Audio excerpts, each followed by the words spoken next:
ভাৰত বাংলাদেশৰ মাজত উত্তেজনা ক্ৰমত বৃদ্ধি পাইছে। এই উত্তেজনাই যে দুয়োখন দেশৰ মাজত এখন তুমুল যুদ্ধৰ সূচনা হ'ব তাক সহজে অনুমান কৰিব পাৰি। আজি ভাৰতৰ বাংলাদেশ সীমান্তৰ সুতৰকান্দি সীমান্তদি ৮ লাখৰো অধিক হিন্দু জনসাধাৰণে বাংলাদেশৰ পিনে প্ৰৱেশ কৰিছে। তেওঁলোকে শ্লোগান দিছে, ভাৰতৰ সংখ্যালঘু হিন্দু লোকসকলক বাংলাদেশত অত্যাচাৰ কৰা নচলিব। এই অত্যাচাৰ শীঘ্ৰেই বন্ধ কৰক, অন্যথা ভাৰতৰ কোটি কোটি মানুহে বাংলাদেশ দখল কৰিব।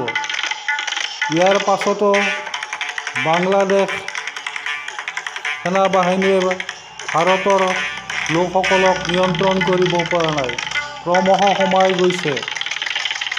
বাংলাদেশ সেনাবাহিনীয়ে ভাৰতীয় লোকক বা ভাৰতীয় প্ৰতিবাদকাৰীসকলক গুলীচালনাৰ ভাবুকি দিও পৰিস্থিতি শান্ত কৰিব পৰা নাই।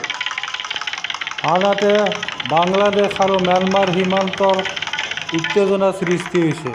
ম্যানমাৰৰ বিদ্ৰোহী সেনাই আজি বাংলাদেশৰ সীমান্তত তুমুল গুলীচালনা কৰিছে আৰু বহুতো দূৰ বাংলাদেশলৈ